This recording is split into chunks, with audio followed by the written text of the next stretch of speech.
कहते हैं ताजमहल मोहब्बत की सबसे खूबसूरत और नायाब निशानी है, पर फिल्म द ताज स्टोरी पूछती है कि क्या इस इश्क की कहानी वाकई उतनी ही साफ है जितना इसका चमकता संगमरमर।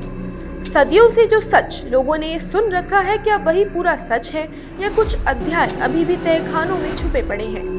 22 बंद कमरों की खामोशी क्या किसी भूले बिसरे इतिहास की आवाज दबा रही है। इस बार ताज न सिर्फ प्रेम की मिसाल बनेगा, बल्कि सच्चाई खोजने की सबसे बड़ी चुनौती भी। द ताज स्टोरी ये कहानी सिर्फ एक फिल्म की ही नहीं, बल्कि उस सवाल की भी है जो बरसों से ताजमहल को घेरे हुए है। परेश रावल, जो अपनी दमदार एक्टिंग और अलग अलग कैरेक्टर्स निभाने के लिए जाने जाते हैं, फिर से बड़े पर्दे पर धमाल मचाने आ रहे हैं इस बार द ताज स्टोरी लेकर।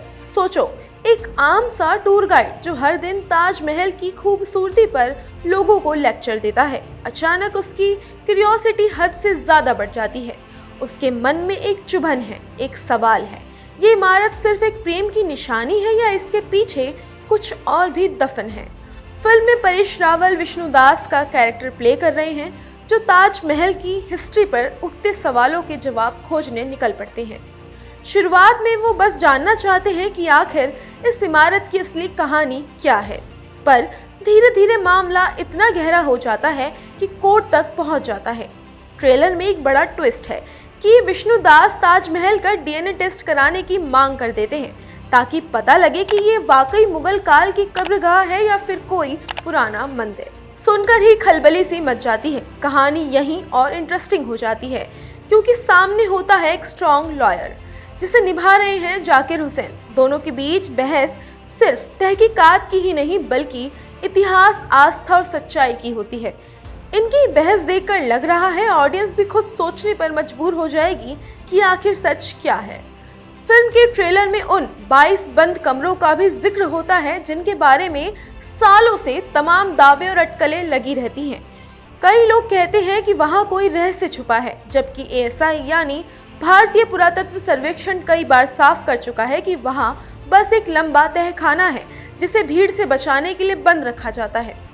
फिर भी अफवाहें रुकती नहीं, क्योंकि जहां रहस्य हो वहां दिलचस्पी तो बनती ही है। कोई कह रहा है कि फिल्म सच दिखाएगी, कोई कह रहा है कि इतिहास से छेड़छाड़ हो सकती है।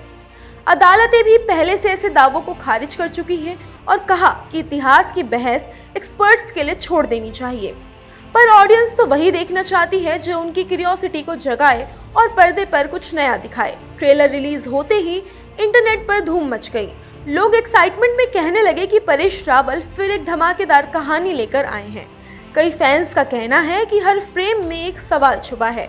कुछ लोग तो ये भी लिख रहे हैं कि अगर सरकार सब ठीक बता रही है तो उन कमरों को खोलने में आखिर दिक्कत क्या है। दर्शकों की राय भले ही अलग हो, पर एक बात सब मान रहे हैं कि फिल्म बहस जरूर छेड़ेगी। कहानी इस तरह पेश की गई है कि देखने वाला खुद फैसला करे कि उसे किस पर यकीन करना है, और यही तो सिनेमा की खूबसूरती है, क्योंकि ये सोचने पर मजबूर करता है, चौंकाता है और कभी कभार हमारी धारणाओं को हिला कर रख देता है। द ताज स्टोरी 31 अक्टूबर 2025 को सिनेमा घरों में आने वाली है, और अगर आपको सच और विवाद के बीच झूलती कहानियां पसंद है तो ये फिल्म जरूर आपकी लिस्ट में होनी चाहिए।